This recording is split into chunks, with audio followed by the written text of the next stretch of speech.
I say it frequently, but it needs to be said even more frequently. I'm grateful that these two individuals have stepped up to help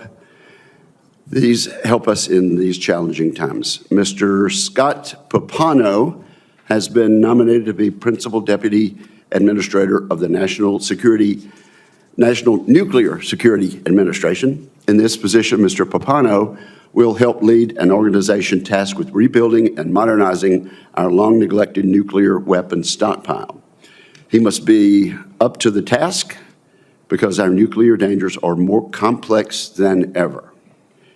Over the past several years, we've watched as Russia, China, and North Korea have rapidly expanded their nuclear arsenals and developed new types of weapons for which we are not prepared. In his previous position, Mr. Pappano saw firsthand that the U.S. is far behind in shipbuilding. I hope he'll bring important lessons from that experience and apply them to this role. Modernizing our nuclear deterrent is a national imperative, and this committee expects to see results. I look forward to hearing how Mr. Pappano intends to drive NNSA to achieve this objective. Mr. Michael Cadenazzi has been nominated to be the Assistant Secretary of Defense for Industrial-Based Policy at the Department of Defense. Mr. Cadenazzi served 10 years in the U.S. Navy as a cryptologic officer and then took his talents to private industry. He spent 20 years addressing strategic and operational defense and aerospace challenges. He has launched or participated in startups working on analytics, technical service, and artificial intelligence. He has been nominated to a position that is relatively new, but it must not be overlooked. As a matter of fact, it should be given very serious attention. The Office of Industrial-Based Policy is one of the most important posts in the Pentagon. We need a large and capable cohort of defense industrial policy analysts who can bring serious options to the Secretary of Defense and the Congress. And we need those analysts to be guided by a capable leader. I look forward to hearing Mr. Cadenazzi's opinions on how we can improve and simplify the department's analytic capacity and investment authorities to build a more resilient industrial base. I look forward to their testimony, and I now turn to my dear friend and ranking member, Senator Reid. Well, thank you very much, Mr. Chairman. Let me welcome Mr. Cadenazzi and Mr. Admiral Papano. Thank you, gentlemen. Welcome. Congratulations on your nomination. Also, this is a special moment because we have a reunion of Rogers High School in Newport, Rhode Island here, and I want to recognize all the Rhode Islanders. Mr. Cadenazzi. We're pressed for time. I know. Well, I can name them one by one if you'd like, but all right, I will move on. Mr. Kadanazi, the Assistant Secretary of Defense for Industrial-Based Policy, serves as the Principal Advisor to the Undersecretary of Defense for Acquisition and Sustainment for all industrial-based policies and related matters. The position has a wide scope of responsibilities, from ensuring supply chain security to guiding department-wide investments into critical defense technology sectors to coordinating small business programs. If you're confirmed, you would be the second person to hold this office. As such, there are a number of important challenges you will need to address. In particular, the Defense Department needs a coordinated strategy for working with the defense industry to expand production capacity of weapon systems, munitions, and key technologies such as microelectronics, hypersonics, and biomanufacturing. These technologies will be crucial for maintaining America's global competitiveness and will require working with industry across the board, from prime contractors to sub-tier suppliers and producers of raw materials. I would ask for your plans for addressing this significant challenge as we go forward. Further, as we've seen with greater clarity over the past several years, ensuring supply chain security and access to strategic minerals, such as rare earth elements, is critical for the department and the defense industrial base. The Defense Department must take a proactive approach to identifying threats and vulnerabilities for its supply chains and develop plans and tools to mitigate those risks. I would note that doing so will require the department work across the interagency with multiple other federal agencies. I would like to know your thoughts on how you would address this challenge. Mr. Cadenazzi, if confirmed, your experience as a Navy officer and as a business leader in a high-tech field will be valuable for meeting these challenges. However, I would indicate, too, that you will have to pick up and grow your knowledge very rapidly because these fields are changing so rapidly. You have a challenging task, and I wish you well. Mr. Papano, Admiral Papano, you have been nominated to be Deputy Administrator to the National Nuclear Security Administration, or NNSA. You retired last month as a Vice Admiral after a 36-year career in the Navy. Thank you for your service, sir. You were a principal leader and military deputy to the Assistant Secretary of the Navy for Research, so you come well equipped to this task. If confirmed, you will lead the day-to-day operations of the NNSA. Most importantly, you will lead efforts to modernize the warheads on our nuclear triad of submarines, heavy bombers, and intercontinental ballistic missiles. The NNSA has been working for years to complete this modernization, but the department is experiencing tremendous workload as it simultaneously recapitalizes warhead programs and undertakes a major rebuilding of its nuclear infrastructure, much of which dates back to the Manhattan Project. I would note that the NNSA's workforce of specialized nuclear scientists and engineers is fundamental to accomplishing these missions. I'm concerned that morale in the department has been badly harmed in recent months as hundreds of employees have been fired or threatened with firing. Mr. Papano, as a career Navy officer, I would like to know how you will approach these challenges, including how you will work to retain the skilled civil servants who maintain our nuclear deterrent. Thank you again to our nominees, and I look forward to your testimonies. Thank you, Mr. Chairman. Thank you, Senator Reed. And I, too, am delighted that the state of Rhode Island is so well represented. Thank you. By individuals. At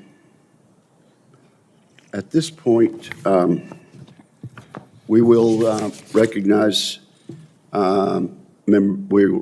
our guests for their opening statements. Mr. Cadenazzi, you are recognized for your opening statement, sir.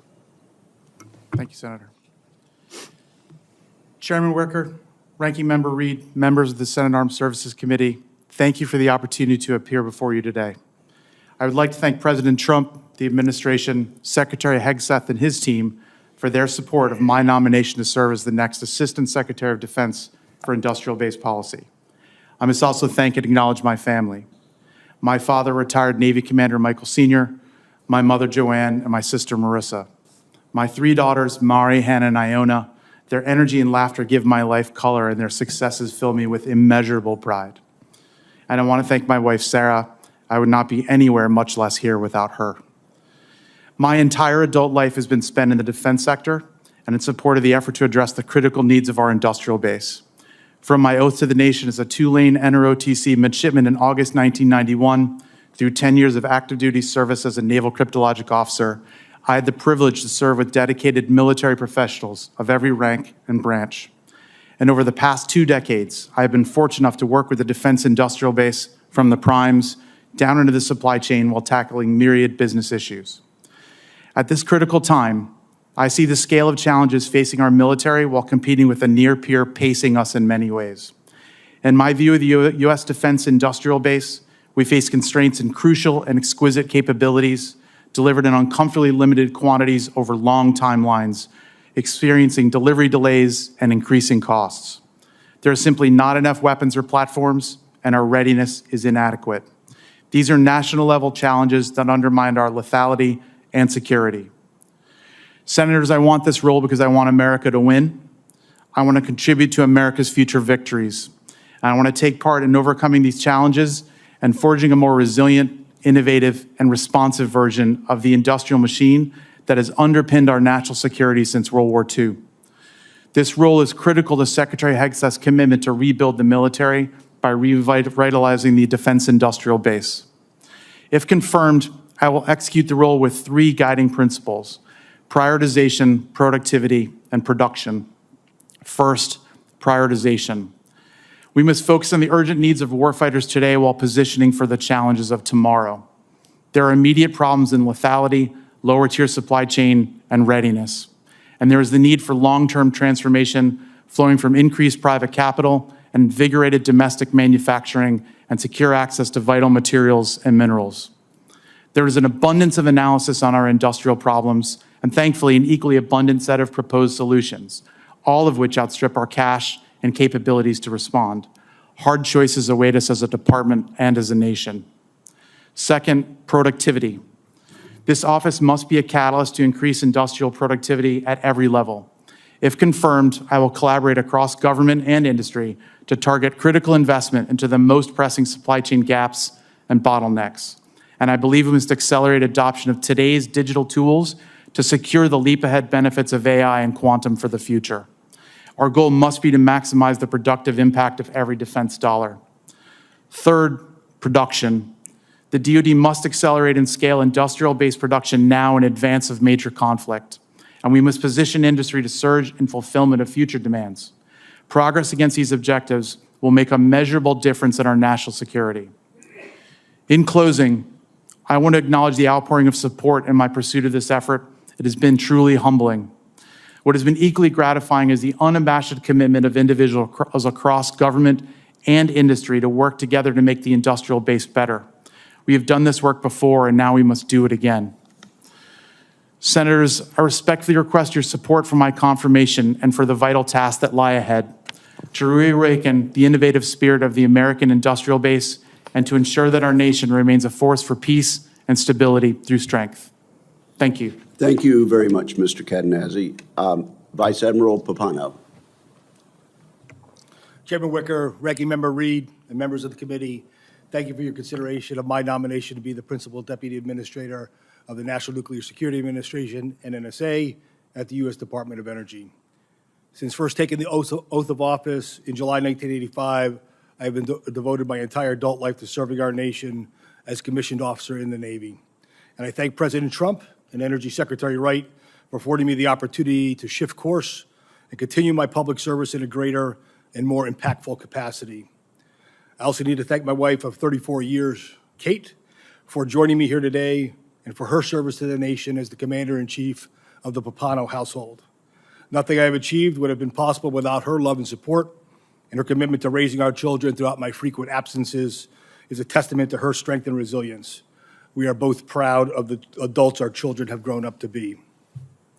Foundational qualifications to serve as the Principal Deputy Administrator of NNSA, including an extensive background in organizational management and being well qualified to manage nuclear weapons, infrastructure, construction and maintenance, non-proliferation, material disposition programs, in a manner to enhance and protect U.S. national security through the military application of nuclear energy. I believe that, if confirmed, my background, experience, and expertise would be well suited to execute the duties of this office. I also believe deeply in the mission. Strategic nuclear deterrence is fundamental to our national security, and modernizing our nation's nuclear weapons stockpile, nuclear forces, and supporting infrastructure is a critical national security priority. My qualifications are founded upon the bedrock of a strong technical education with an undergraduate degree in marine engineering from the U.S. Naval Academy and a graduate degree in nuclear engineering from the Massachusetts Institute of Technology. Both my education and leadership were honed across a 36-year career as a nuclear submarine officer and a military acquisition professional. I have humbly led exceptional teams at all levels, with the understanding that my calling was to make the people around me more effective and achieve greater outcomes than they otherwise could have achieved by empowering them, building esprit de corps, fostering deep technical competence, and removing barriers to their success. As a submarine line officer, I completed sea rotations on 5 submarines across all classes, culminating in command of a nuclear attack submarine. I also served as military assistant for Assistant Secretary of Defense, charged with both strategic nuclear deterrence and non-proliferation policy. As a military acquisition professional, I served as major program manager for life cycle sustainment of operational strategic and attack submarines, oversaw research and development activities of the Naval Undersea Warfare Center laboratories, established a program executive office to focus on cradle-to-grave life cycle activities for all nuclear strategic ballistic missile submarines, and eventually served as the Principal Deputy Assistant Secretary of the Navy charged with overseeing the procurement and sustainment of all Navy and Marine Corps weapon systems. This has all led me to this unique moment in time where, if confirmed, My expertise and experience would align well with the leadership necessary for NNSA to overcome generational challenges and deliver programs of record to meet national security needs. I understand the complexity of the threats and the critical importance of the NNSA mission. I have a deep understanding of naval nuclear propulsion, from construction and testing through operations, life cycle sustainment, and eventual decommissioning. I oversaw the recapitalization of our sea-based strategic nuclear deterrent and worked closely with other stakeholders engaged in nuclear modernization efforts to include STRATCOM, strategic systems programs, the United Kingdom Dreadnought Alliance, and other legs of the U.S. nuclear triad. I supervised contract performance at our nuclear shipbuilders and led the stand-up of a Navy industrial-based team to spearhead data-driven assessment of the submarine supply chain and collaboration across U.S. Department of Defense and Congress to target industrial-based investment in critical infrastructure, supply chain capacity and resilience, manufacturing technology, workforce attraction, recruitment, training, and retention.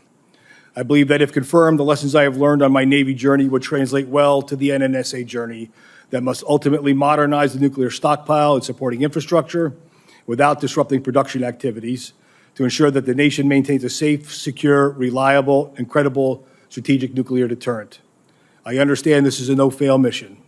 I am honored and humbled to be considered for this nomination and look forward to answering your questions. Thank you. Thank you both for your excellent testimony. At this point, I am required to ask standard questions that we ask of every civilian nominee. So if both of you would turn your mics on and just answer yes or no into the microphone. Have you adhered to applicable laws and regulations governing conflicts of interest? Yes. Have you assumed any duties or taken any actions that would appear to presume the outcome of the confirmation process? No, Senator. Exercising our legislative and oversight responsibilities makes it important that this committee, its subcommittees, and other appropriate committees of Congress receive testimony, briefings, reports, records, and other information from the executive branch on a timely basis. Do you agree, if confirmed, to appear and testify before this committee when requested? Yes. Senator. Do you agree to provide records, documents, and electronic communications in a timely manner when requested by this committee, its subcommittees, or other appropriate committees of Congress, and to consult with the requester regarding the basis for any good faith delay or denial in providing such records? Yes. Yes. Will you ensure that your staff complies with deadlines established by this committee for the production of reports, records, and other information, including timely responding to hearing questions for the record? Yes. Yes. There may be some from this hearing. Will you cooperate in providing witnesses and briefers in response to congressional requests? Yes. And will those witnesses and briefers be protected from reprisal for their testimony or briefings? Yes. Thank you very much. Now we'll proceed to questions. I'm going to defer my questions until later and recognize for the first questions Chairwoman Fisher, who is chair of the Strategic Subcommittee and along with Senator King has done yeoman work in the subject matter of nuclear security. So, Madam Chairwoman, you are recognized. Thank you, Mr. Chairman, and thank you, Ranking Member Reed. Thank you, gentlemen, for being here today and for your willingness to continue to serve this country. Admiral, thank you for coming in to visit. I appreciated you taking time in the conversation that we had. If confirmed, can you tell me how you will work to ensure that NNSA weapons production remains on schedule? Thank you, Senator. Yes, if confirmed, obviously the production, shifting to production is a key element right now for us to modernize the nuclear weapons stockpile right now. We've done a very good job of stockpile management in a science-based manner and kept that up over the years. However, now we have to transition that from the science-based stockpile management to actual production facilities and make sure we modernize facilities, making sure that we don't lose the science in the process and continue that going forward.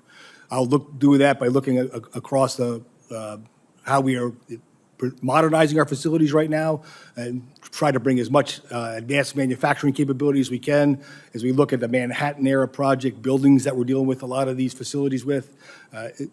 How do we, as we modernize those, bring in modern technology so that we can be much more effective going forward in our production of nuclear weapons stockpile? Thank you. We talked a little bit about NNSA's 25-year enterprise blueprint, a roadmap to modernize the infrastructure there, and some of which, as you brought up in our discussion, it dates back to the Manhattan Project. We won't be able to produce the weapons that we need without the facilities needed to process materials like uranium, lithium, high explosives that go in those nuclear weapons. So anything we can do as you look at that modernization process, please let us know. Mr. Cadenazzi, can you say your last name? I think the chairman mispronounced it. No, not at all. I've heard it all, ma'am. Cadenazzi. Cadenazzi. Take that back. I take that back. Both the Department of Defense and the NNSA have similar challenges with their industrial bases, and I believe that we have an opportunity now to address underlying issues in a way that strengthens both the nuclear industrial base and the defense industrial base. If confirmed, do you commit to working closely with NNSA and the Department of Energy on policies like increasing our skilled manufacturing workforce that would impact both of those industrial bases? Senator, I appreciate the question, the significance of it, particularly in light of the workforce issues and access to materials that we're facing across the industrial base. These are major challenges that both the NNSA and the broader defense industry face and are dealing with. And if confirmed, I'm thrilled to the opportunity to speak to you about how and where the Industrial Base Policy Office and I might be able to focus. Great. What we've seen happen in the Ukraine war has shown us that militaries in modern conflicts, they expend munitions at a much faster pace than we ever expected before. And our stockpiles must be adjusted to account for this, and we must expand our munitions production capacity. We have to expand that. We've taken some steps to address it in recent years, and we have the opportunity to make those generational investments through the reconciliation process. In your opening statement, sir, you said that production must be scaled now before conflict starts. I agree with that. If confirmed, what steps would you take to accomplish that goal? Appreciate the question again, Senator. The issue of munitions production, I think, is the top of the priority list and something I've discussed with multiple senators on this committee. I'm excited to work with the committee if confirmed on this topic. There are a couple of major things that I think will drive this. One is predictable and stable defense budget and program spend. So the more we can stabilize that, the more industry will be able to align around it.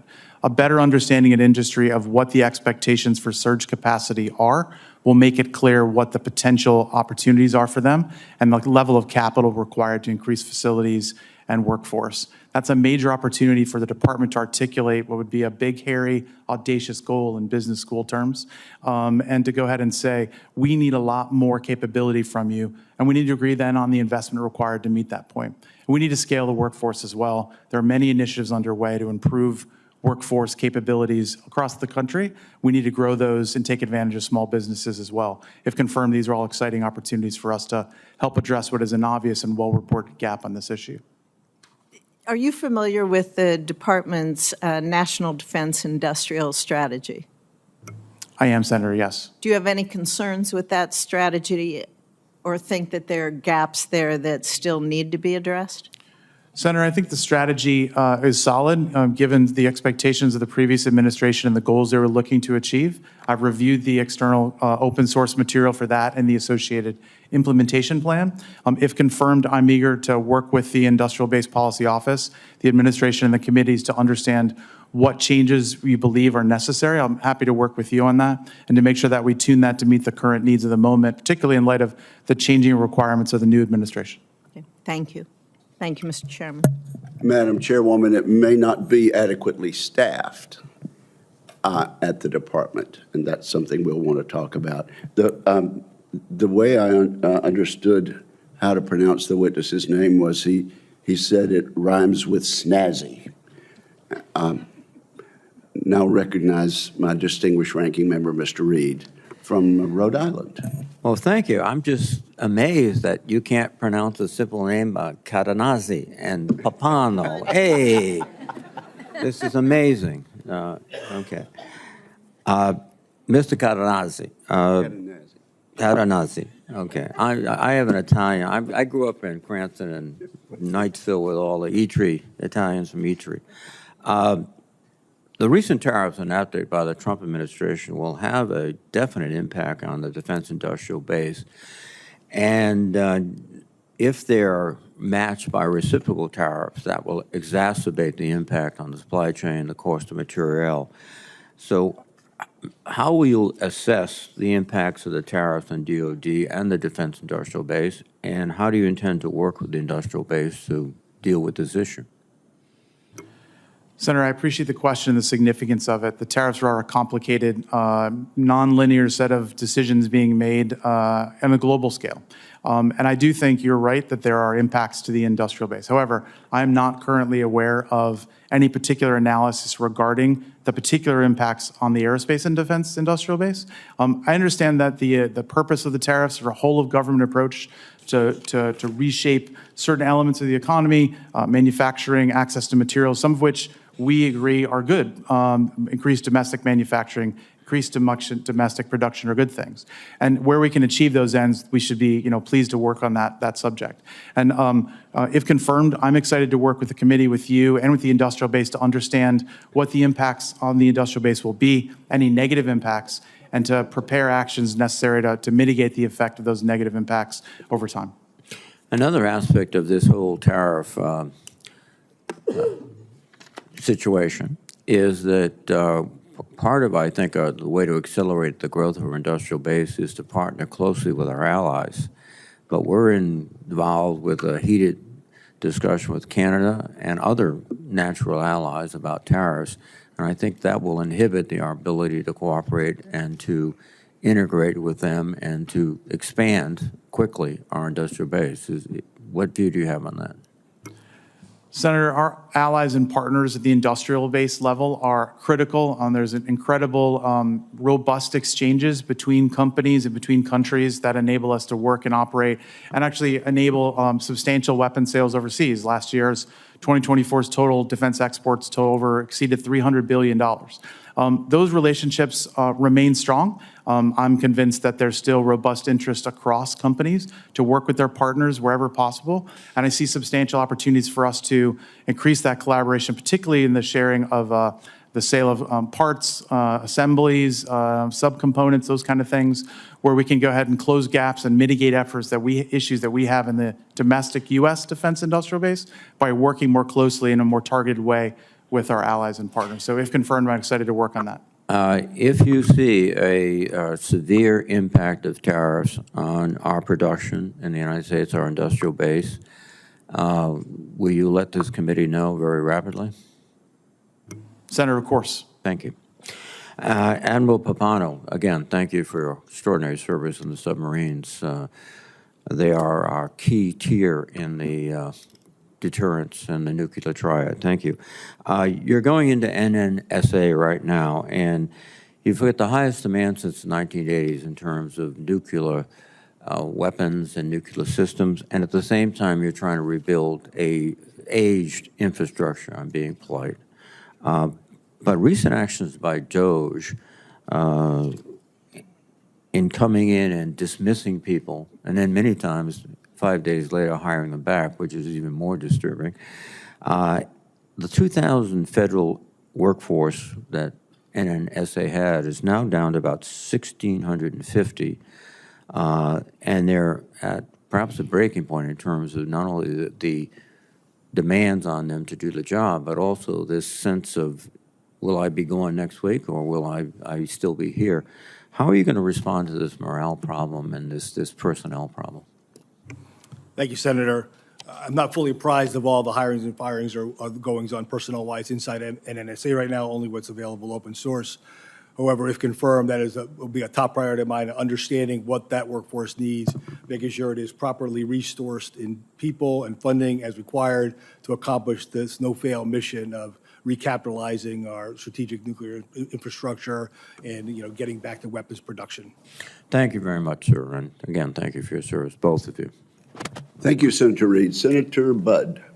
Thank you, Chairman. Thank you both for being here. Thanks to your families as well for your long service and you're willing to continue in service in these unique and important roles. Mr. Cadenazzi, and we'll just go with sir, right, for you, right, since we've had all the challenges of pronunciation. On April 4th of this year, China's Ministry of Commerce, they imposed export restrictions on 7 rare earth elements and magnets. So given our ongoing heavy reliance on China for many of these rare earths, there's an increasingly unacceptable level of risk to our ability to produce everything from planes to munitions. The United States should have created a rare earth supply chain independent of China a decade ago. Companies like Vulcan Elements, which is a rare earth magnet manufacturer that's fully decoupled from China and is based in North Carolina, they're attempting to do just that, but efforts need to accelerate and accelerate at scale. So in your advanced policy questions, you discussed your intent to leverage the DPA, or the Defense Production Act, as well as the Industrial Base Analysis and Sustainment, or the IBAS, to support private sector investment in our defense industrial base. So if confirmed, how will you leverage these authorities to end our reliance on China for rare earths? Senator, this is a critical opportunity for the country to go ahead and increase its ability to develop domestic resources and decrease our reliance on China within the industrial base. If confirmed, I'm eager to work with this committee with you on the issues associated with the application of DPA and IBAS as direct opportunities to increase our investment into the domestic mineral production chain. I believe DPA and IBAS collectively invested over $540 million into these resource developments efforts over the past few years. We can continue that. We should.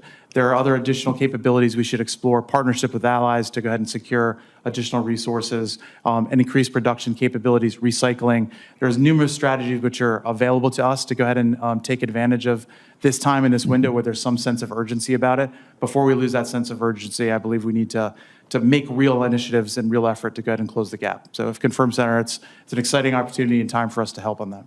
Thank you for that answer. So if confirmed, will you commit to working with not only this committee, but also the banking committee to make improvements to the DPA? Absolutely, Senator. Thank you. The Committee on Foreign Investment in the U.S., or CFIUS, is also primarily within the banking jurisdiction, but the Department of Defense and the Industrial Base Policy Office in particular play an important role in reviews conducted by the committee. I frequently hear folks from North Carolina, including those at our military installations in North Carolina, with concerns about foreign investments, specifically from China near military installations. So do you see a need for the DoD to improve engagement on the topic of foreign investment risk to national security? Senator, thank you for the question. This is a critical topic and one that's at the top of the list for the Industrial Base Policy Office currently.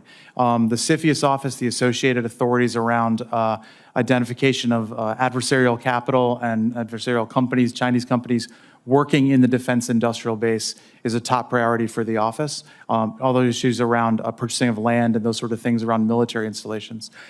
This is something that I think requires additional resourcing to look at. I believe that those issues are understaffed relative to the demand to look at all the transactions that are potentially high risk. If confirmed, I'm eager to work with you and the committee to understand, the other committees, to understand what can be done to bring additional scrutiny to bear on this topic and what we can do to resource the analysis that's required. Thank you. You mentioned additional resources. I think that's important. Do you see bottlenecks of the DoD's engagement on this issue? Senator, I'm not aware of any particular bottlenecks that currently exist. I'm aware that there's a significant number of transactions that have been looked at, and there's a belief generally that there's a need for more. However, I can't comment specifically on what the scale of that gap is. And if confirmed, I'm eager to understand and work with you to understand what is additional resources would be required to close any gap relative to the risk exposure we're willing to tolerate. Thank you for that. Admiral, a question, this is different than SMRs, which are often talked about, but what are your views on using modular microreactors as an expeditionary power source, and how do you balance their adoption with security and the concern about proliferation? Thank you, Senator. If confirmed, obviously there's significant potential with microreactors and what we could do with those, either in civilian or military application. Certainly, if confirmed, I will work with the NNSA administrator and the Secretary of Energy to make sure that we are, properly monitoring and overseeing what we would do with those microreactors to make sure we don't have a non-proliferation condition. Thank you both for your time, Chairman. Thank you very much, Senator Budd. Senator Hirono. Thank you, Mr. Chairman. Welcome to both of you and your families. Going to the fitness to serve question, I asked the following two initial questions of all nominees before any of the committees on which I sit. So I will ask you. We'll start with Mr. Cadenazzi. Since you became a legal adult, have you ever made unwanted requests for sexual favors or committed any verbal or physical harassment or assault of a sexual nature? No. Mr. Papano? Admiral? No. Have you ever faced discipline or entered into a settlement relating to this kind of conduct? No. No. For Mr. Cadenazzi, I championed a provision in last year's NDAA that created a program focused on advanced manufacturing capabilities in the Indo-Pacific to more quickly construct unmanned systems and parts for ships and submarine repairs. And this program is essential to bolstering deterrence in the region. DoD and the services have always struggled to coordinate industrial base modernization efforts. How do you plan to foster greater integration across the services for this important program? Senator, I appreciate the question. This is a critical issue. Hawaii represents a significant portion of the organic industrial base and our broader defense industrial base. There are many tools we have to bring alignment across the industrial base initiatives that are there and the groups that are responsible for it. The first thing is leadership. That is the wherewithal to go ahead and get into the weeds. The macro issues, I think, thankfully, there's a substantial number of authorities and resources available that have been made available by the Congress over time to the DoD to take action on these issues. At the micro level, we need to get into the details to understand where individual organizations may not be getting it with regards to the opportunities here. In particular, the new, I think, acquisition and industrial base executive order does a good job to highlight the acquisition personnel to workforce training initiatives and things that we can do to go ahead and drive more understanding into the leaders at the tactical level who need to make decisions to invest in the integration of the industrial base.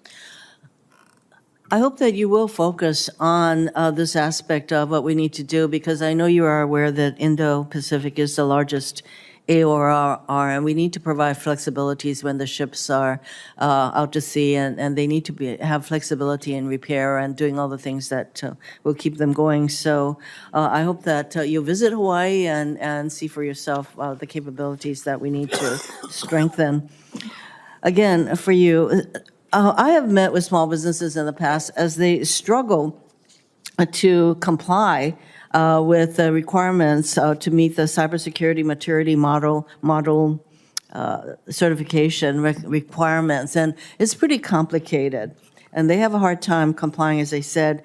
So I am prioritizing a provision in this year's NDAA that would require the DoD to provide additional support and innovative tools for small businesses to ensure that they are aligned with DoD's CMNC requirements, allowing them to save money and contribute to diversifying the defense industrial base that you are very focused on strengthening. What are your thoughts on the provision that would require DoD to provide more assistance to small businesses to enable them to work with you all? Senator, this is a critical topic, and it has been a bit of a roadblock for small businesses over time. It's great that you're bringing this issue up. Within the Small Business Office, within the Industrial Base Policy Office, there's a program called Project Spectrum, which is intended to go out to small businesses that are operating in the defense sector to help them go ahead and get the resources and understanding and analysis they need to accelerate and reduce the cost of their compliance with CMMC.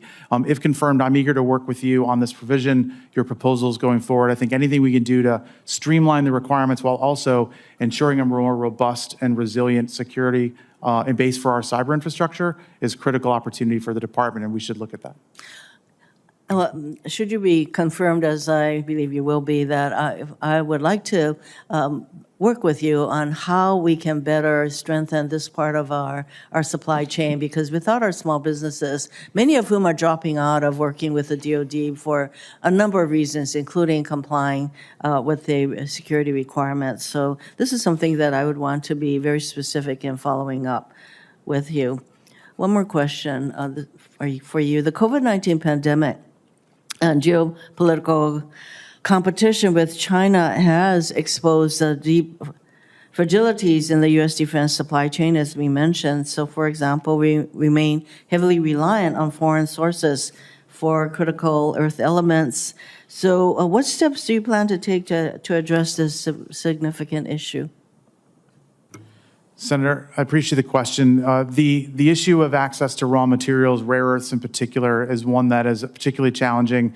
The Industrial Policy Office has invested over $540 million in the past on these topics. I think we need to accelerate and invigorate those investments, but also align them to the most critical and impactful opportunities that'll have the most impact on our most critical near-term needs, whether that's munitions, lethality, or readiness. We should make those decisions and those investments promptly and get them moving so we can see the impact as soon as possible.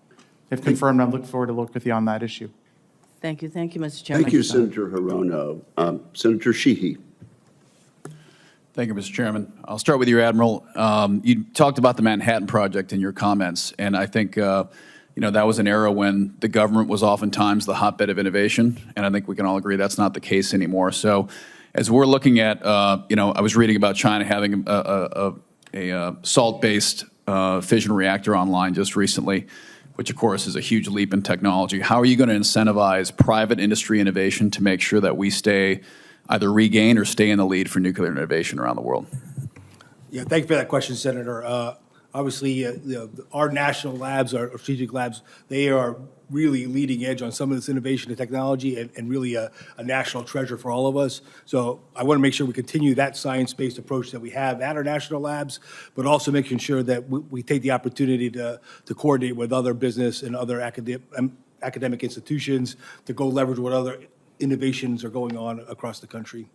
So, for example, there's a number of smaller companies innovating in microreactors, and they're having a very hard time getting access to processed fissionable material so they can proceed with not just their development, but actually the production of these items.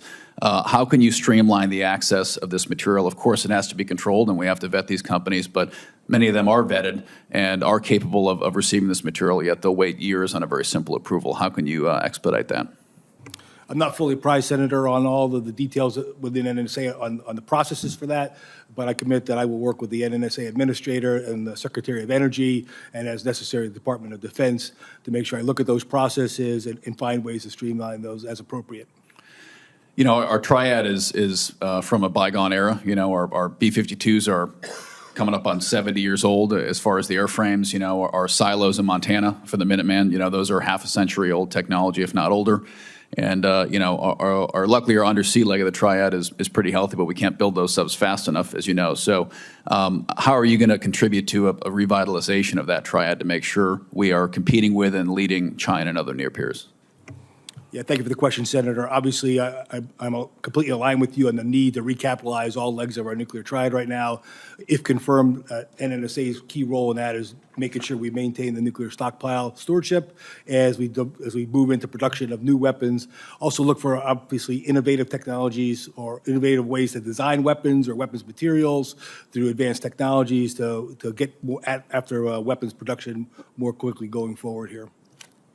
And Mr. Kadanazi, regarding acquisition reform, I think in the past 25 years since the global war on terror started, we've all seen every lab, accelerator, innovation unit, lots of little tents are stood up saying we're going to change innovation for acquisition. We're going to accelerate acquisition. We're going to get geared to the warfighter.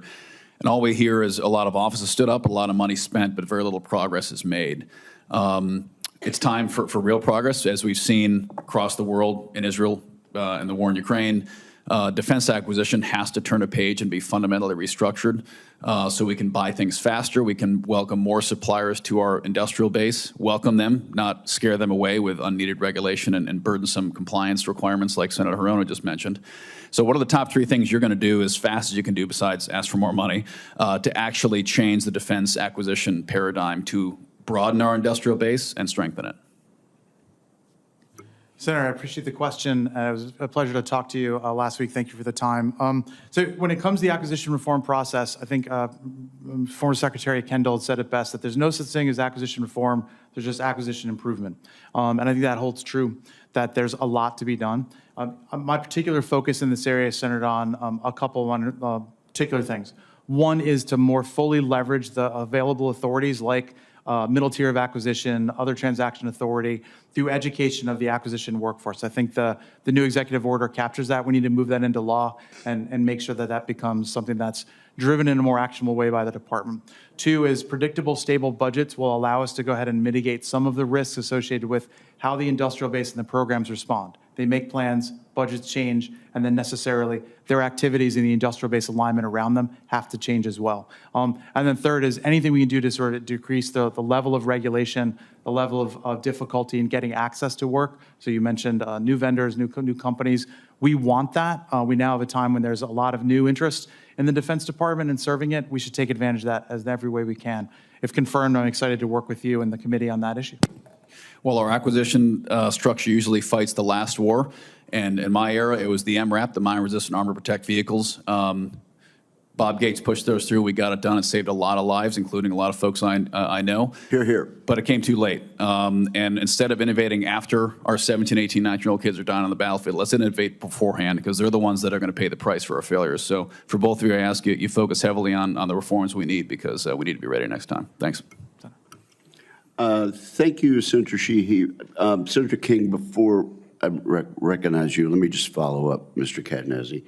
On middle tier acquisition needing to be put into law, I trust you've read my Forged Act.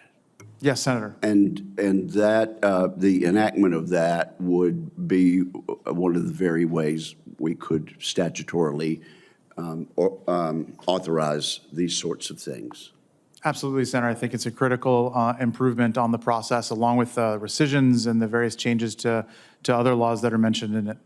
Good. Well, Senator Reid and I and the committee are hard at work on that. I hope we can do it quickly. Senator King. Thank you, Mr. Chairman. Admiral Papano, I want to talk about 2 or 3 things with you: capacity, proliferation, and speed. Capacity, are you aware of whether or not there's still a hiring freeze at NNSA? Senator, I am not aware of the personnel policies at NNSA right now. Well, I think capacity is a concern because the staff level is down 8 or 9% since January. I believe the hiring freeze is still in place, and yet, as you've testified today, you have some pretty serious responsibilities, particularly with the upgrading of the triad. So I hope that that's something you can look into, follow up on, advocate for having the adequate capacity in order to meet the responsibilities that are being thrust upon you. Is that something you can work toward? Yes, Senator, if confirmed, I commit to you that I will advocate for the men and women of NNSA, make sure that we have the right amount of people, the right skill sets, the right training, and the right resources to accomplish the mission that we have to do. I appreciate that. A piece of the responsibility of NNSA that isn't talked about all that much is proliferation and anti-proliferation around the world. The reason I consider that so important is our whole defense strategy is based upon the idea of deterrence. If terrorists get a hold of nuclear material, deterrence doesn't work. They don't have a capital city to bomb. They don't care about dying. So that is a true nightmare scenario. That makes non-proliferation, anti-proliferation an incredibly important responsibility right now because of the fact that terrorist groups are still out there. Al-Qaeda, ISIS are on the rebound in many parts of the world. So I hope that you'll put some emphasis and real focus on the proliferation responsibilities of NNSA. Yes, thank you for that, Senator. Of course, if confirmed, I will focus as well on non-proliferation and counter-proliferation. We sometimes get bogged down in focusing on weapons production and strategic deterrence, but another critical mission of NNSA is the non-proliferation, counter-proliferation, making sure we provide the tools necessary to prevent the spread of nuclear materials. And the technology, the development of the technology, for example, to detect nuclear material. That would be a huge breakthrough, and I hope that's part of the mission you'll pursue. Yes, Senator, thank you. I am not fully apprised of all the programs in progress with NNSA and counterproliferation, but clearly the ability to detect nuclear materials and do nuclear materials forensics is a key mission of NNSA that I will certainly prioritize to go after the things that you suggest there, if confirmed. Final question for you. As the chairman mentioned, Senator Fisher and I have been working on these issues together for some years.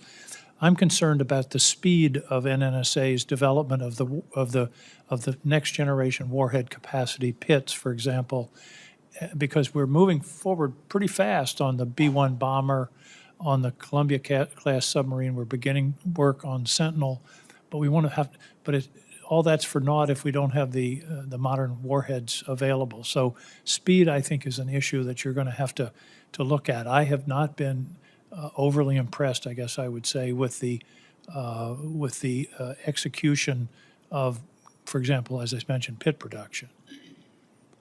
Yes, thank you, Senator. I share your concern for urgency on this and make sure we move out quickly here and properly. Part of that, in my view, is, if confirmed, taking a look at what the barriers are to that speed, making sure we attack those barriers, whether it's policies or processes that we need to overcome, whether it's bringing technology to bear and how we design or build or manufacture equipment, but anything that we can do to speed the process and make all the very effective people in NNSA more effective in what they do through technology. I think the key word you used is urgency.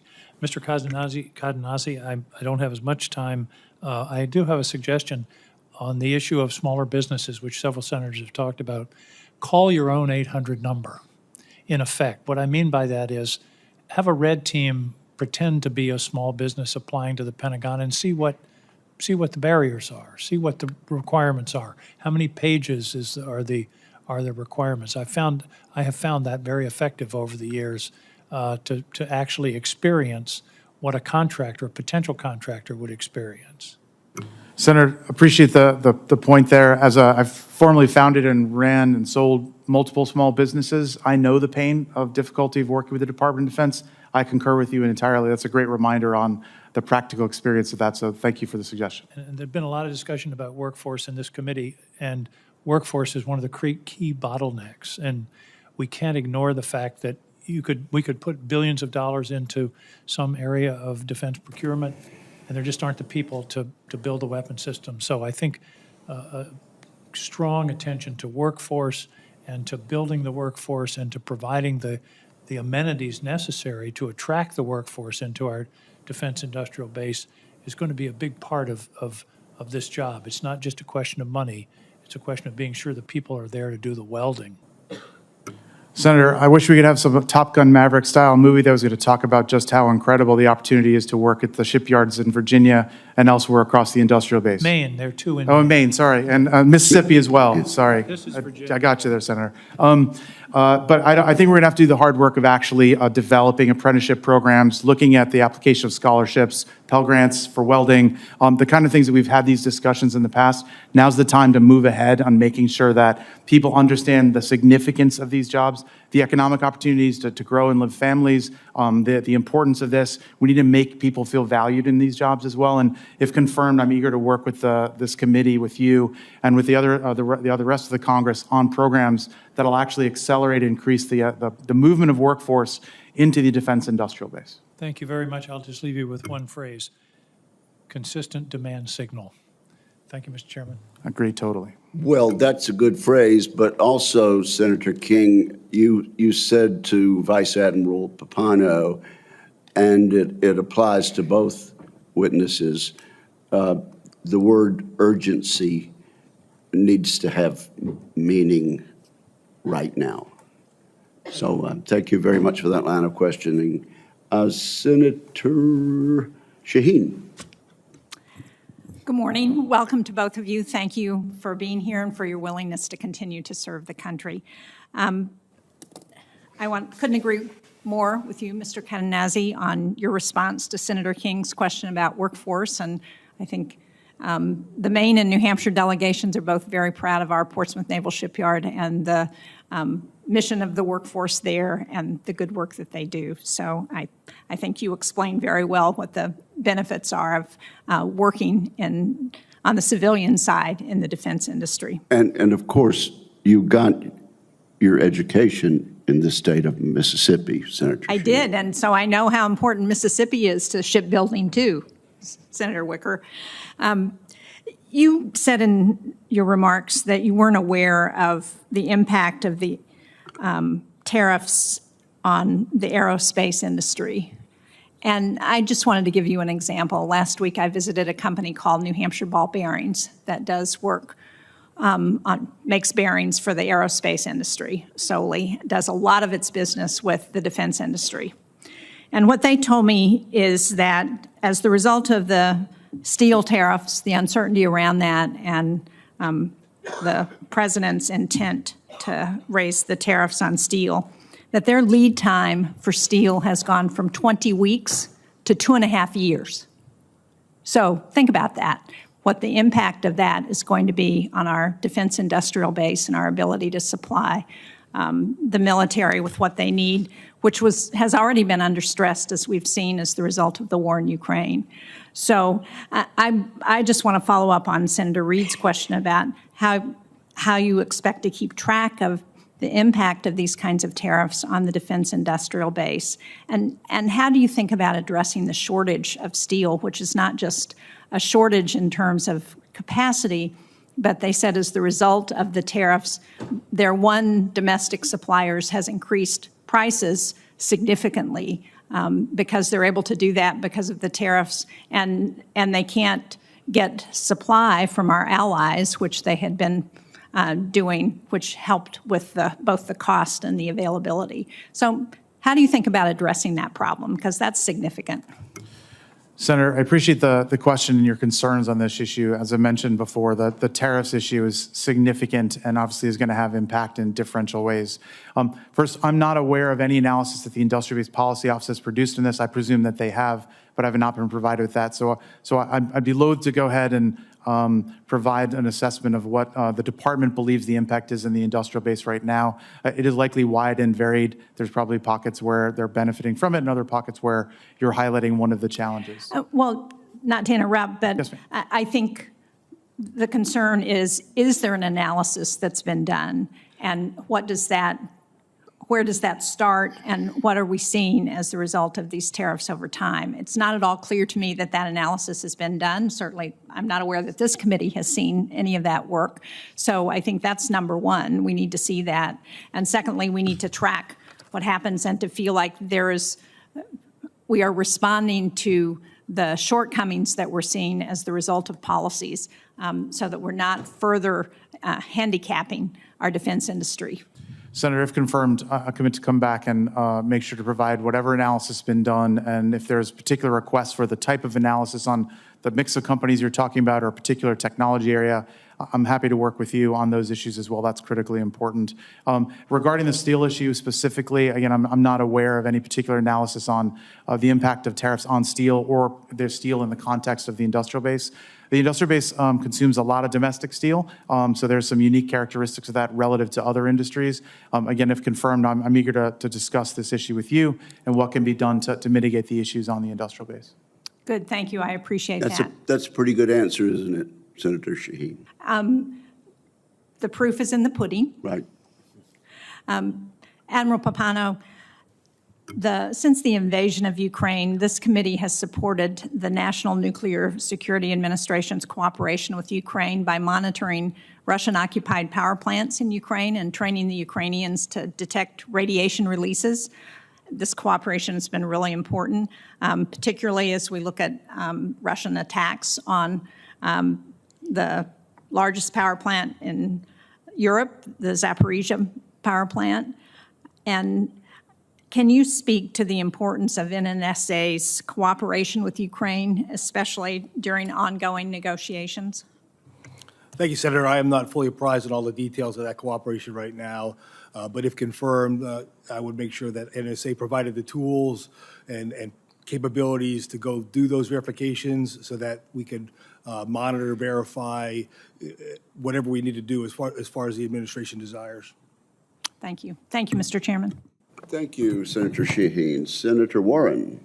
Thank you, Mr. Chairman. Thank you for being with us today. So artificial intelligence presents big opportunities and big risks for national security. Federal agencies should benefit from AI innovation, but instead, a few big tech companies could lock the government into expensive, anti-competitive products.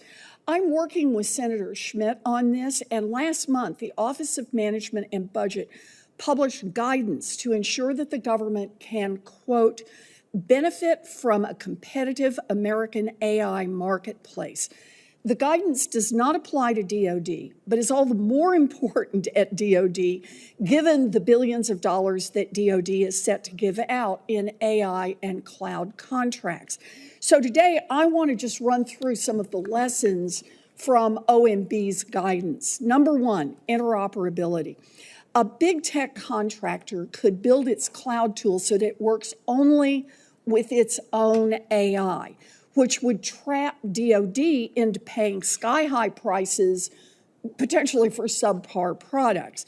And that is why OMB encouraged agencies to require AI tools to work with other companies' products. Mr. Cadenazzi, do you agree that DoD would benefit from interoperability? Senator, I appreciate the question. I'm not familiar with the term interoperability as defined in that particular report, but more broadly in general, yes, it's a great thing for the department to secure. Okay, good. I'm going to take that as a yes, that you think the product should be able to work with other products, work in connection. In general, more connectivity and flexibility to enable a networked approach is a good thing for sovereignty. We're at the same place then.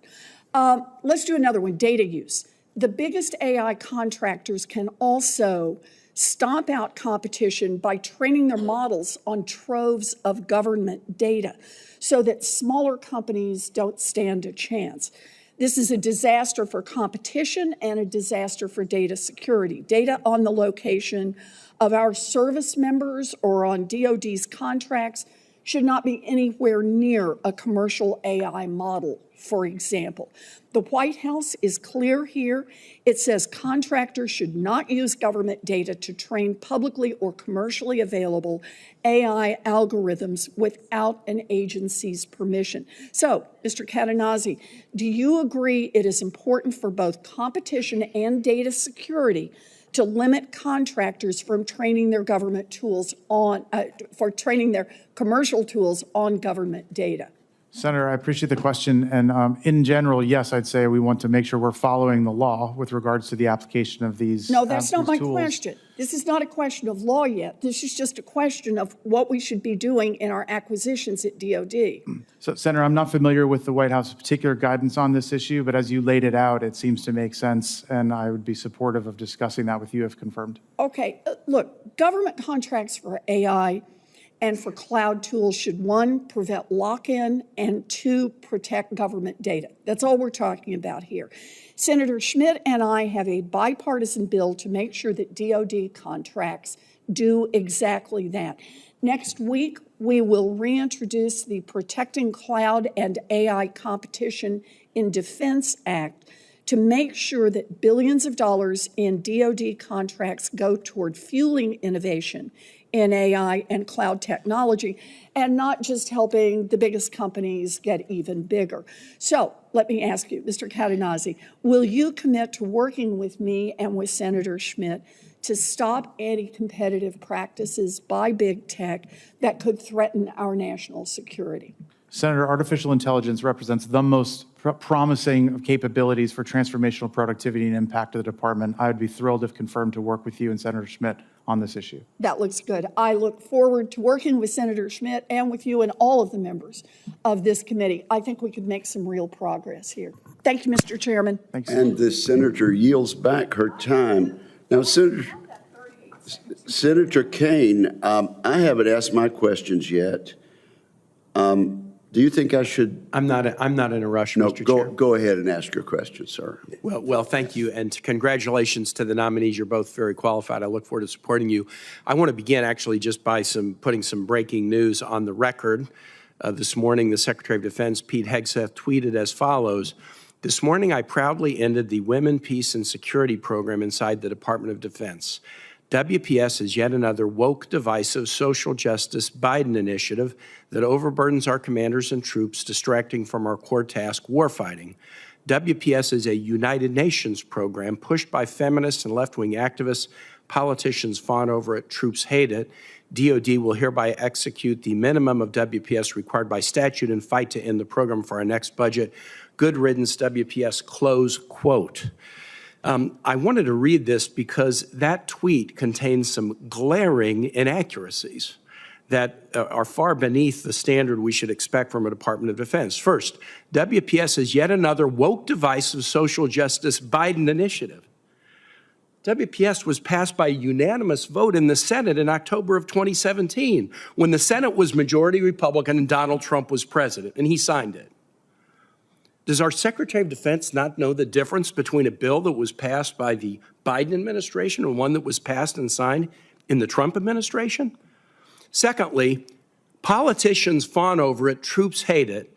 I return to the hearing this committee had to consider the confirmation of General Kane. And I read the following testimony. Senator Shaheen, General Kane, congratulations on your nomination. One of the things that we discussed was the Women, Peace, and Security legislation that was signed by President Trump during his first term. And it mandates that women should be at the table in conflict resolution and peace negotiations. And at DOD, that's meant having women involved in security cooperation programs that really give us, I think, an advantage over our adversaries like China and Russia. Just for the record, are you familiar with the WPS program, General Kane? General Kane, I am, Senator, yes. Senator Shaheen, and do you believe that it's a DEI program? General Kane, I do not. Senator Shaheen, thank you. Can you provide some examples of the operational advantage that, from your perspective, this gives us? General Kane, well, Senator, I can just give you my own personal recollections from being deployed. Before this was precursors of the program, but when we would go out into the field and after concluding an assault, we would have female members who would speak with those women and children who were on the objective, and they would help us to understand the human terrain in new and novel ways. And so WPS is, I think, a program that really helps us to understand the full spectrum of challenges that are in front of us. Close quote from the testimony of our confirmed chairman of the Joint Chiefs of Staff. If the Secretary of Defense cannot understand the difference between a Biden initiative and a Trump administration, and when the Secretary of Defense claims that troops hate something that the newly confirmed head of the Joint Chiefs of Staff appreciates, I got to add this to the 1,000 questions about the judgment of this secretary that I've already raised. I'm stunned at the lack of professionalism that this tweet demonstrates. Look, we aired out pretty carefully at this hearing the Secretary's own antipathy to women in service and his own track record of poor treatment of women in leadership positions. The fact that he doesn't like WPS, that's one thing. But the fact that he claims that it's a Biden initiative when it isn't, an initiative that was supported unanimously by a Republican majority Senate, and that troops hate it when the newly confirmed head of the Joint Chiefs of Staff testifies to its value, I find shocking. Now I'll go to my questions, if I could. Admiral Papano, you were asked a question earlier about recruiting and hiring within NNSA, and you pointed out that you weren't, fully up to speed on the current.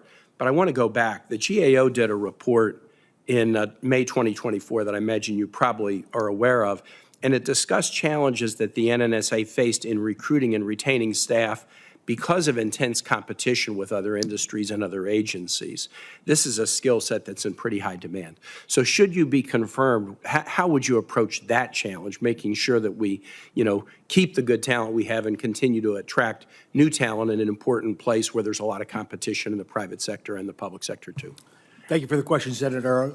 Yes, if confirmed, I will certainly advocate for the men and women of NNSA and the laboratories, understanding that there's a unique skill set critical to national security, everywhere from skilled trades up to weapons designers and nuclear physicists. And so it is sometimes hard to find those people, and we need to make sure that we are doing everything we can to go attract, recruit, train, retain those people as part of national security. And that could start everywhere from looking at programs in science, technology, engineering, and mathematics, K through 12, up to colleges, what opportunities we have out there to go get people interested in that line of work and develop them going forward. I'm sure you probably have the tools you need to do that. But should you find that you don't, please let the committee know if there are additional tools we can provide to help you meet that mission.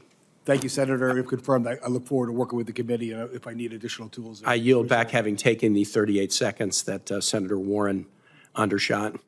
The gentleman has nothing to yield back. Senator Rosen. Well, thank you, Chairman Wicker, Ranking Member Reed, holding this hearing, and gentlemen, thank you for your willingness to serve. I want to move on to small business defense production because, Mr. Kadanazi, Nevada is home to a growing number of small businesses, manufacturers, technology startups that have capabilities that could directly support our national security. These companies are highly innovative, but they face significant challenges when it comes to breaking into the defense marketplace, which remains dominated by large incumbent contractors. The current acquisition system is too slow, too complex, and too risk-adverse to effectively engage with non-traditional players.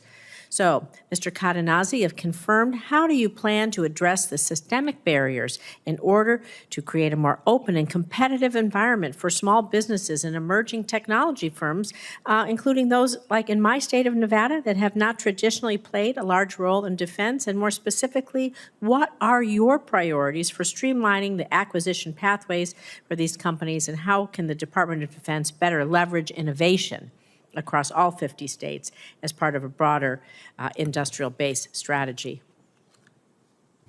Senator, thank you for bringing this topic up. The Small Business Office within the Industrial Base Policy Office is a critical element of what the department counts on us to bring. Policies, priorities, and a focus on small businesses. They represent some of the most dynamic and innovative parts of the economy, particularly in the places that are offering the technology that's the most exciting going forward: artificial intelligence, quantum mechanics, machine learning, and advanced manufacturing. So this is a major priority for the department and for me.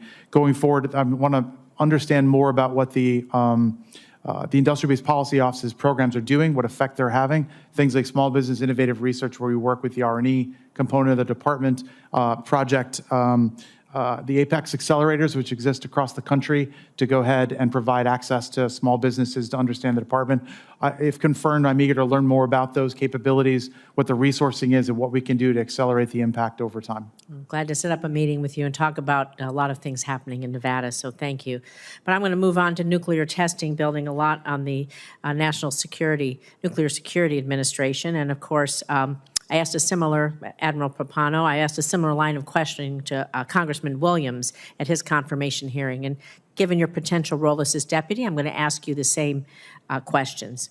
So, as I'm sure you do know, the Nevada National Security Site, NNSS, formerly known as the Nevada Test Site, we still call it the Test Site, was the primary location for U.S. nuclear testing from 1951 to 1992, with 100 atmospheric tests and 828 underground tests. I lived there during those times of the underground tests. Trust me, that ground would shake like nobody's business once a month.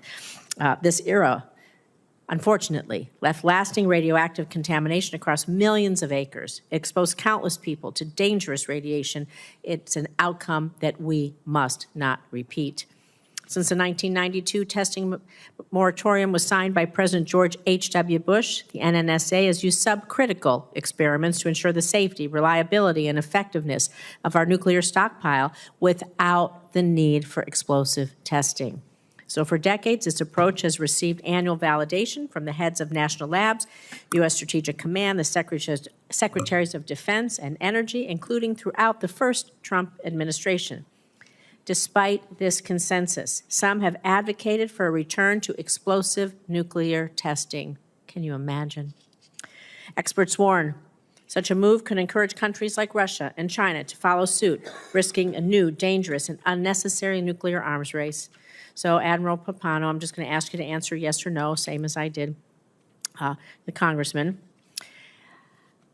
If President Trump sought your counsel on restarting explosive nuclear testing, would you advise the resumption of explosive nuclear testing? Based on what you suggested there, Senator, thank you for the question, but if confirmed, I would not advocate for nuclear testing based on the amount of data we have from explosive testing, our extensive modeling and simulation capability, subcritical testing capabilities, and the annual verification. Thank you. The second question I'm going to ask you is, given that the stockpile has been annually certified as safe and effective without explosive testing, do you see any technical or strategic justification for resuming explosive testing? Thank you, Senator. Again, based on the amount of explosive test data that we have, the modeling and simulation capability, subcritical testing capabilities at the Nevada test site, among other places, and that annual verification, I do not see a need to return to explosive testing. I would not advocate for that if confirmed. And normally I would ask a longer answer, but I just want to ask you if you will commit to prioritizing ongoing scientific advancements in stockpile stewardship. If confirmed, I look forward to enhancing anything we can do, technology-wise and advancing stockpile stewardship, science-based. Thank you. Thank you, Mr. Chairman. Senator Rosen, I understand that the massive casino hotels back in the day would alert their customers and patrons as to when a nuclear explosion was going to be had so that they could watch. Isn't that correct? Yes, it is that. In fact, there's still some bars and lounges called the Atomic Lounge and other things that are still there. You're absolutely right. And I would love to lead a congressional delegation to Las Vegas and come see not only the test site go 1 mile underground where they do the subcritical testing. It's amazing. But also to the Atomic Testing Museum, which gives you all the history of what they did. It's quite informative. And the test site going down underground in that tunnel where they do those tests, it's pretty amazing. Might be educational, Senator Reid, but the publicity surrounding a congressional delegation trip to Las Vegas would be a negative. We'll go straight. We can land at Nellis Air Force Base, the crown jewel of the Air Force. Thank you very much. And we can head right over there, see the remote sensing lab and the Nevada test site. You never even have to, we'll put the curtains down. You don't even have to see the Las Vegas Strip. Well, don't go overboard. Thank you, Mr. Chairman. Senator Kelly. Thank you, Mr. Chairman. I do have to point out, though, that the museum you mentioned, which I have been to, it's amazing. It's in Las Vegas. It is. It is. It's in the university, though. Yes. It's at the university. It's a great museum. I highly recommend it. Vice Admiral Pappano, or Pappano, and Mr. Cadenazzi. And am I pronouncing that correctly? Cadenazzi. Close. Cadenazzi. Thank you. Thank you both for being here. Mr. Cadenazzi, I'd like to understand your plan to enhance our critical mineral stockpiles. So the United States, we import nearly 100% of our cobalt sulfate and cobalt metal requirements, despite cobalt playing a critical role in a lot of defense technologies. Meanwhile, China produces more than 70% of the world's refined cobalt. It's imperative that we decouple and substantially bolster our domestic critical mineral supply chain. So given the national security importance of these rare minerals, such as cobalt, how do you plan on supporting American cobalt and other critical mineral processing companies? Senator, I appreciate the question and the significance of this issue. I've spent more time looking at the periodic table of elements now since I have in my chemistry class in high school. China has clearly weaponized the periodic table of elements. They've made efforts to go ahead and secure access to materials that we require within the defense industrial base. The Industrial Base Policy Office has made investments totaling $540 million into various mineral capabilities, processing, source materials over the past several years. If confirmed, I'm eager to understand more about the particular issues associated with cobalt, but also the broader needs for access to secure and strategic and critical minerals, and ensure that we're taking the necessary action to ensure American requirements are met domestically or through allies and partners over time. And if confirmed, I'm eager to work with you on that subject, Senator. And do you think we should have build our own stockpile of critical minerals? Senator, yeah, absolutely. We do have a strategic and critical materials stockpile in place now. I'm not aware of the scale of that relative to the demand of the industrial base. However, again, if confirmed, I'm eager to work further on this and understand the scale of required investment, both government and private capital necessary to secure our access to those materials. Thank you. And Admiral, in your advanced policy questionnaire, when asked what your main priority will be as the principal deputy administrator, you responded that you would work to maximize the efficiency, effectiveness, capability, and capacity of NNSA. I want to follow up on this because while I agree on the priority, I'm concerned that recent freezes on civilian hirings and the firing of probationary employees across the federal government will hamper your ability to accomplish your priorities and ultimately the agency's mission. Part of that mission is to stockpile nuclear weapons and reduce the overall global nuclear threat. To accomplish this mission, the agency employs nuclear physicists and other highly technical professionals.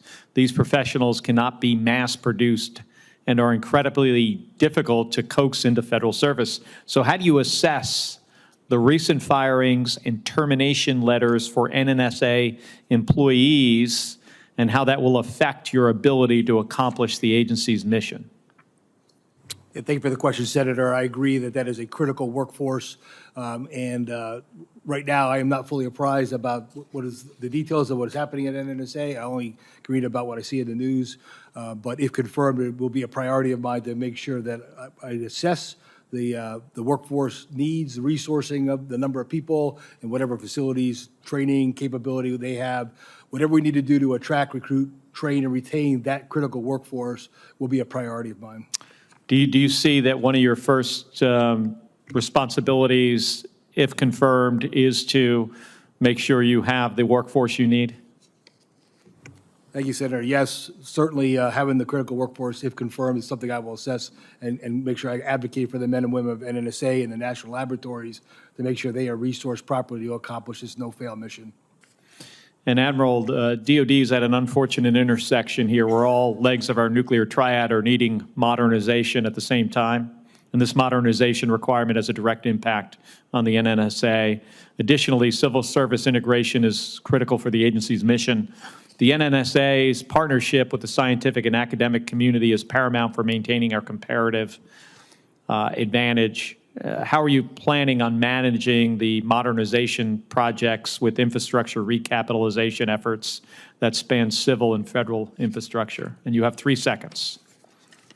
Thank you, Senator. I will certainly, another priority of mine will be to assess the enterprise blueprint going forward and making sure we look for where the barriers are to driving, getting the enterprise recapitalized, all the infrastructure recapitalized, look for opportunities for where we can insert modern manufacturing technology to drive a sense of urgency in our stockpile stewardship programs. All right. Thank you, Admiral.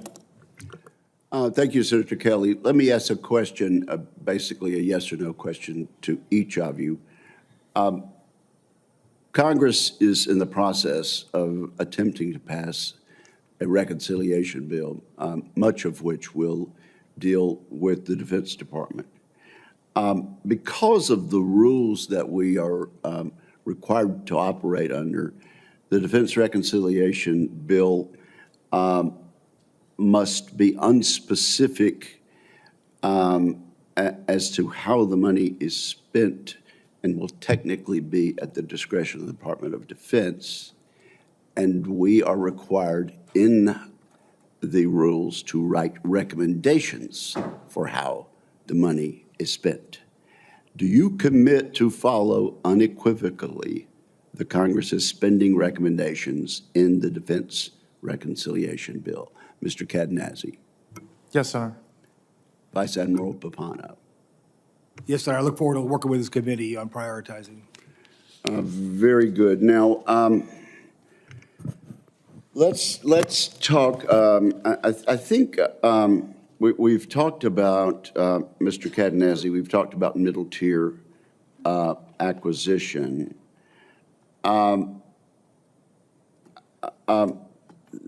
This is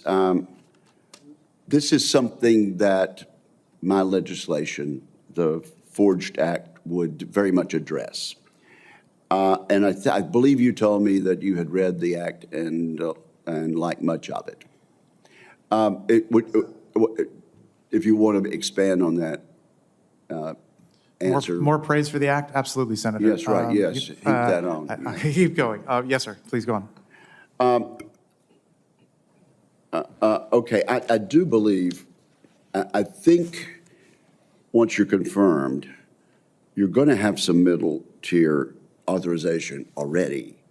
But I can say that Senator Reid and I are very much likely to put much of the Forged Act in the NDAA, in the upcoming NDA. I hope you won't wait for that. If you've got, if you have tools such as other transaction agreements and middle tier acquisition, will you commit to going ahead with that? Senator, thank you for the point. Absolutely. I'm excited to use all the available authorities more aggressively to make sure we're meeting the needs of the industrial base and delivering what the department needs at this critical time. And if confirmed, I'm eager to work with you and Ranking Member Reid on this issue going forward. Thank you very much. Now, I think you're going to have a staffing shortage if you are able to do the things that we've talked about today. You're going to need people that look at production rates and limiting factors in the supplier base. Isn't that right? Yes, Senator. And you're going to need to have people that actually visit the production lines to assess whether companies are doing things the right way, spending money the right way, and that sort of thing. Is that correct? Yes, Senator. You're going to need people who develop options when we ask questions like, how do we build more munitions, which I think we've had testimony today that often we spend down on munitions more quickly than we intend to. You're going to need people to do that, are you not? Absolutely, Chairman Wicker. But unfortunately, the size of the office remains only a handful of people. Only, as my understanding, only 5 government people work on the Defense Production Act. Do you note that number to be correct? Am I well informed there? Chairman Wicker, I'm not aware of exactly how many people are working in any element of the components of the Industrial Base Policy Office at this time. If that is true, and I think it is, that represents a crisis which is why we have already required a staffing plan for these functions in last year's fiscal year NDAA, the statute under which we're operating today. So will you bring us this plan as soon as possible, Mr. Cadenazzi? Yes, Chairman Wicker. Thank you very much. Now, Vice Admiral Papano, what you're going to be tasked with, you and others, is going to require a huge infrastructure investment. Am I correct there? Yes, Senator. Okay. Would you advise the committee as to how you're going to do that and exactly what you're going to need? And am I correct? You're going to need more workforce by a great deal to get this done. Thank you, Mr. Chairman. If confirmed, certainly it'll be a priority to look across the enterprise blueprint plan, make sure we don't have to reinvent the wheel there, but assess how that plan goes forward in our infrastructure investments over the next 25 to 50 years, and then figure out where the barriers are to getting that done with urgency, whether it's policy, procedure, whatever we need to go look at to make sure we can break down those barriers and drive more urgency into our infrastructure, recapitalization, and then obviously the workforce that goes along with that we need to man that infrastructure for our stockpile stewardship and production. Senator Reid and I have been told that this is going to be one of the largest infrastructure requirements that the federal government has ever had. Are we well advised on that? Thank you, Mr. Chairman. I do not know that as a fact, but it seems a reasonable assumption to make that that is a significantly large infrastructure. When we talk about recapitalizing, you know, the Manhattan Project era facilities and driving those into the future. I think the public needs to be aware of this. This is most important. And again, Senator King and Senator Fisher have taken the lead on this. Let's talk about cooperation with our allies on industrial base policy.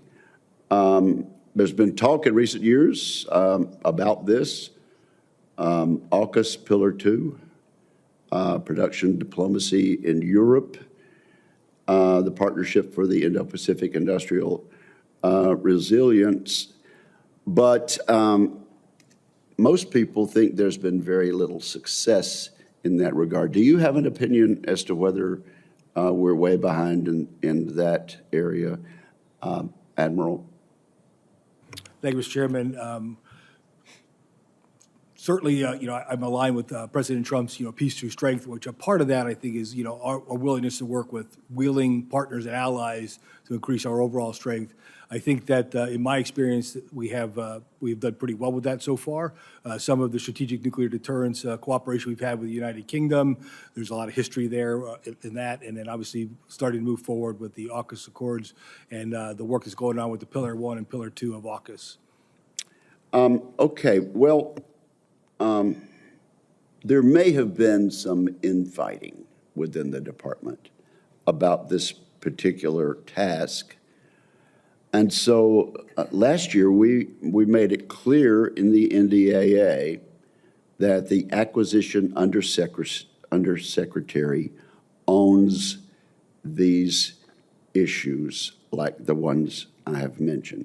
If confirmed, you will oversee the low-level Deputy Assistant Secretary of Defense designated to be the lead on this issue. And right now, that position has maybe a dozen members, inadequate number, many of whom are not from industry. Will you commit to us and to this committee that you will work on the issue of stagnation in industrial base integration with our allies, such as the areas that I've mentioned? Thank you, Mr. Chairman. Certainly, if confirmed, I'll commit to you that I will work with this committee and partners and allies as necessary to drive this forward.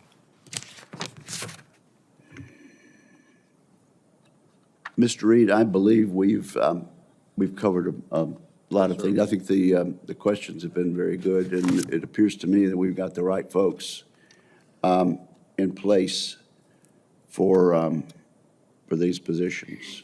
And so does anyone else have anything? If not, let's see if I need to make any announcements. Are we good to go?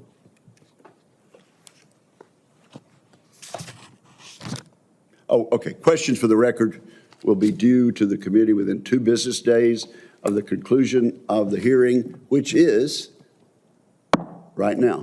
Thank you.